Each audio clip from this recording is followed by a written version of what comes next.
शेवटच्या बॉलवरती आज एलएसजीला विजय मिळाला. ब्रिलियंट मॅच झाला. प्रत्येक क्रिकेट फॅनला पाहिजे असाच होता.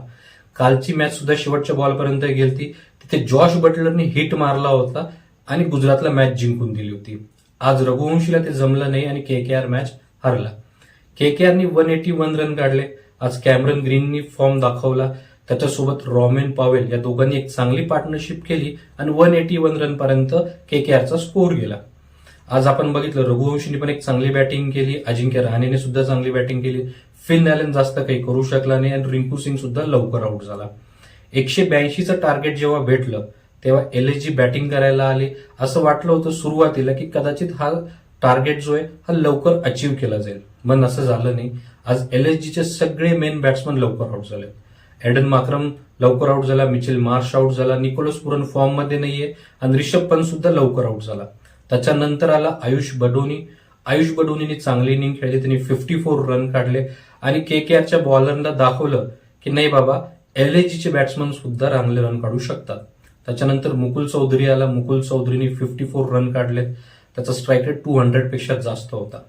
शेवटच्या 3 ओव्हरमध्ये एलएसजीला पाहिजे होते 43 रन्स. कार्तिक त्यागीला त्यांनी 2 सिक्स आणि एक सिंगल काढला. शेवटच्या 2 ओव्हरमध्ये राहिले होते 30 रन. बॉलिंगला होता कॅमरन ग्रीन. त्या ओव्हरला 16 रन पडले आणि जे 6 मारलेत ना मुकुल चौधरीनी, ते बघून आनंद भेटतो की नाही यार, हा एक यंग टॅलेंट आहे, पण याच्याकडे एवढं मॅच्युरिटी आहे की हा या प्रेशरमध्ये सुद्धा एलएसजीला मॅच जिंकून देतोय. असं एक क्षणाला सुद्धा वाटलं नाही की तो प्रेशरमध्ये आहे. असो, बॉलिंग मला वाटतं थोडीशी खराब झाली. फिल्डिंगच्या हिशोबाने केकेआरने बॉलिंग केली नाही.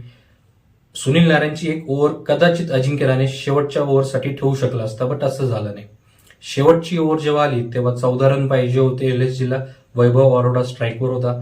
पहिलाच बॉल आवेश खाननी सिंगल काढून मुकुल चौधरीला स्ट्राईक दिली. मुकुल चौधरी आला, त्यांनी 6 मारला. त्याच्यानंतरचे 2 बॉल डॉट गेले. 5व्या बॉलवरती वाईड यॉर्कर होता. त्या यॉर्करवरती पॉइंटवरून त्यांनी एक ब्रिलियंट 6 मारला. शेवटच्या बॉलला पाहिजे होता 1 रन. काल जसा डेव्हिड मिलरनी शॉट मिस केला, आज सुद्धा सेम मुकुल चौधरीनी शॉट मिस केला. काल जॉश बटलरचा हिट लागला होता, आज रघुवंशीचा हिट लागला नाही आणि केकेआर मॅच हारला. शेवटच्या बॉलपर्यंत मॅच गेलता. अटीतटीचा सामना झालता. प्रत्येक फॅनला असं वाटत होतं की बाबा एलएसजी जिंकेल किंवा केकेआर जिंकेल आणि असाच मॅच प्रत्येक आयपीएल फॅन आणि क्रिकेट फॅनला हवा असतो. तुम्हाला काय वाटतं नक्की सांगा.